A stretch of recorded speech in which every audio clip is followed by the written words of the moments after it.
அருணியே, இந்த கீரையை பறித்து கொஞ்சம் கூட்டு வச்சுக்குவோமா? இந்த பறிச்சுக்கிட்டு வரோம் பாரு. இப்படி ஆஞ்சி எடுத்துக்கலாம். இந்த அளவுக்கு ஆஞ்சி எடுத்துக்கிட்டா போதும். இதை ஆஞ்சி எடுத்துக்கிட்டு போய் நம்ம ஒரு பொரியல் செஞ்சுருவோம், கூட்டு செஞ்சுருவோம். இது கீரையோட வர்றது இது சாரணி கீரைன்னு நான் உங்களுக்கு முன்னாடியே சொல்லியிருக்கேன். இதை தான் இன்னைக்கு கூட்டு செய்ய போகிறேன். தொட்டுக்க மதியானம் சாப்பாட்டுக்கு செஞ்சு காமிக்கிறேன் உங்கள்கிட்ட.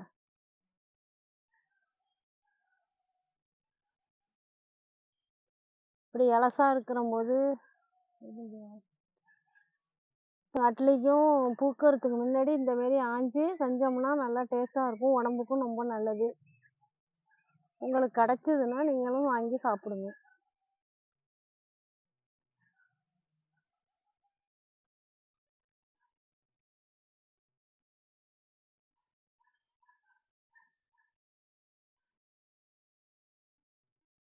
நான் கொஞ்சம் பறிச்சுட்டு வரேன். இப்போ இந்த சாரணிக்கு ஆஞ்சி எடுத்துகிட்டு வந்துட்டேன். இதை இப்போ அரிஞ்சுக்குவோம். நைஸாக எடுத்துக்குவோம்.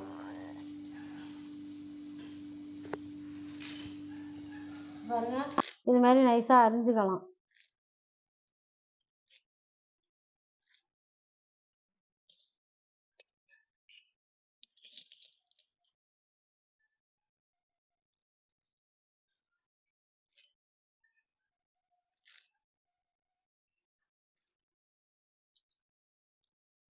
அரிஞ்சிட்டு அலசி தண்ணியை நல்லா ஃபுல்லாக சுத்தமாக வடிகட்டிடணும்.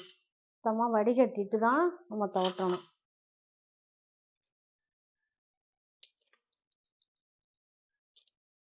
அது மாதிரி நைஸாக அரிஞ்சு எடுத்துட்டேன். இப்போ அலசி தண்ணியை வடிய வச்சுக்குவோம். இதுக்கு என்ன நான் போடணும்னு நான் காமிக்கிறேன். இதுமாரி அலசி இந்த மாரி வடிகட்டிருந்ததுன்னா இதுமாரி எடுத்து வச்சுருங்க. தண்ணியெல்லாம் ஃபுல்லாக வடிஞ்சிரும். நம்ம துவட்டுறதுக்கு நல்லாயிருக்கும்.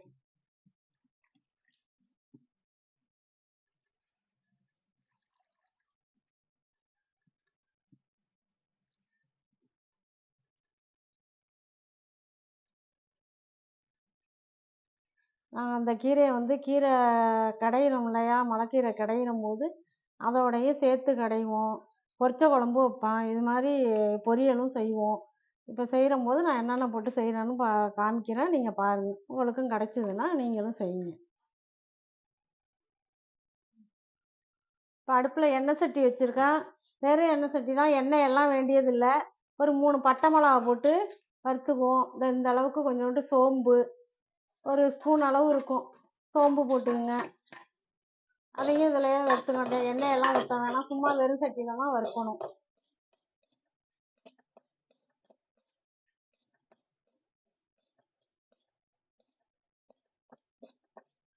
அதையோடைய இது இந்த அளவுக்கு புழுங்கல் அரிசி எடுத்து வச்சுருக்கேன். அதையும் இதில் போட்டு வறுத்துக்குவோம்.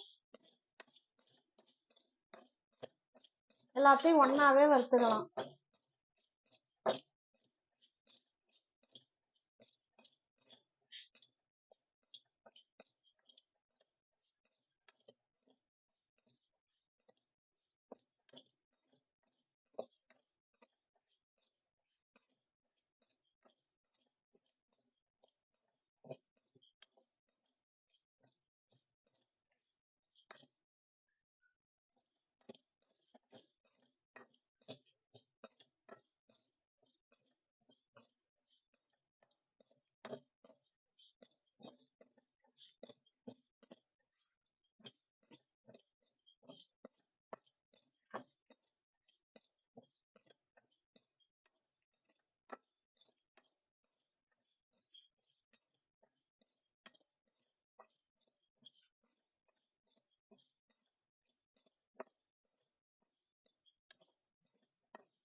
இந்த அளவுக்கு பொரியிற வரைக்கும் கைவிடாமல் கிண்டி இந்த அரிசி பொரிஞ்சு வரணும்.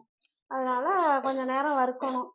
கொஞ்சம் நேரம் சேர்ந்தாப்புல வறுத்துட்டு தான் இது பண்ணணும். இப்போ பொரிஞ்சிட்டு இந்த பாருங்க, நல்லா பொரிஞ்சிட்டு இப்போ எடுத்துக்குவோம்.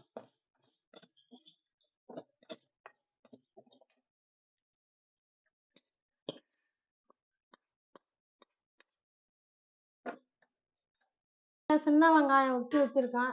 இதையும் இதோட சேர்த்து மிக்ஸி ஜாரில் போட்டு நர நரன்னு அரைச்சி வச்சுக்கணும். ரொம்ப நைஸாக இல்லாமல் அரைச்சி வச்சுக்கணும். நான் அதையும் அரைச்சி காமிக்கிறேன் பாருங்கள் உங்கள்கிட்ட. எங்கள் வீட்டில் ரத்தம் குழம்பு இதான் மதியானம் சாப்பாட்டுக்கு. ரத்த குழம்பு வச்சுருக்கேன். அதோட தொட்டுக்கைக்கு தான் இந்த கீரை செய்கிறேன். தாளிக்கிறதுக்கு கொஞ்சோண்டு எண்ணெய் தட்டி வச்சு எண்ணெய் ஊற்றிட்டு எண்ணெய் சூடாகட்டும்.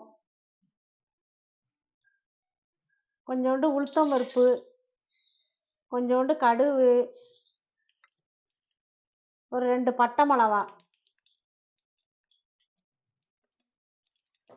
இது வந்து அந்த கீரைக்கு தாளிக்கிறதுக்கு.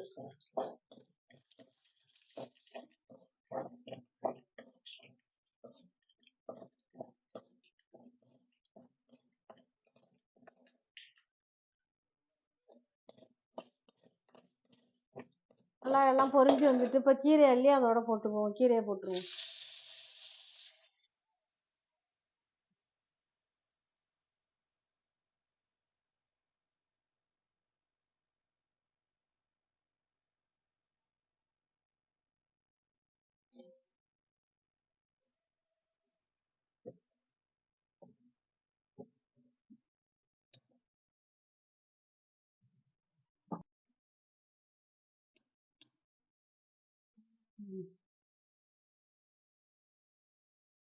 தேவையான அளவு உப்பு போட்டுக்குவோம்.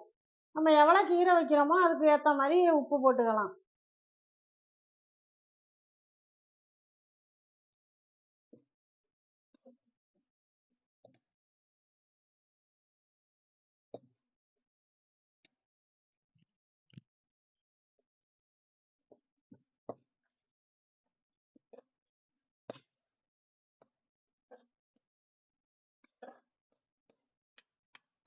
கொஞ்ச நேரம் நல்லா சுண்டி வரட்டும்.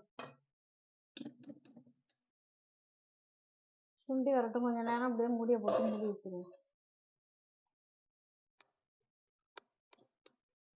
இன்னும் சுண்டி வரணும். இன்னும் கொஞ்ச நேரம் வேவட்டும். வேவலைன்னு ஒன்றா அரைச்சி எடுத்துக்குவோம். தண்ணியெல்லாம் ஊற்ற வேணாம், சும்மா தான் அப்படியே அரைக்கணும்.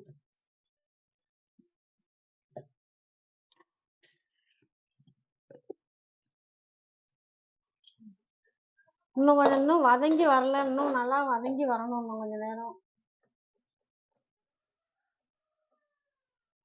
இன்னும் கொஞ்ச நேரம் வதங்கி வரட்டும். நல்லா சுருண்டு வரணும். கீரை ரெடி ஆகிட்டு இதில் வந்து பொரியரிசி, பட்டை மிளகா, சோம்பு, சின்ன வெங்காயம் எல்லாம் சேர்த்து மிக்சியில் போட்டு அரைச்சி வச்சுங்க. அதை அதில் போட்டு கிண்டி விட்டுருவோம். நல்லா கொஞ்சம் நேரம் கிண்டி விட்டுட்டு நல்லா வதங்கி வரட்டும்.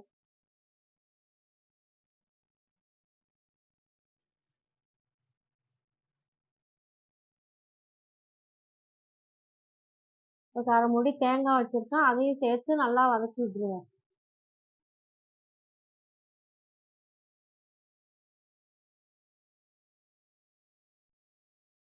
இந்த கீரை கிடச்சிதுன்னா நீங்களும் செஞ்சு பாருங்கள். இந்த கீரை யார் யார் சாப்பிட்ருக்கீங்கன்னு கமெண்ட்டில் சொல்லுங்கள். இந்த வீடியோ பிடிச்சிருந்தா ஒரு லைக் போடுங்க, ஒரு சப்ஸ்கிரைப் பண்ணுங்கள். பாய்.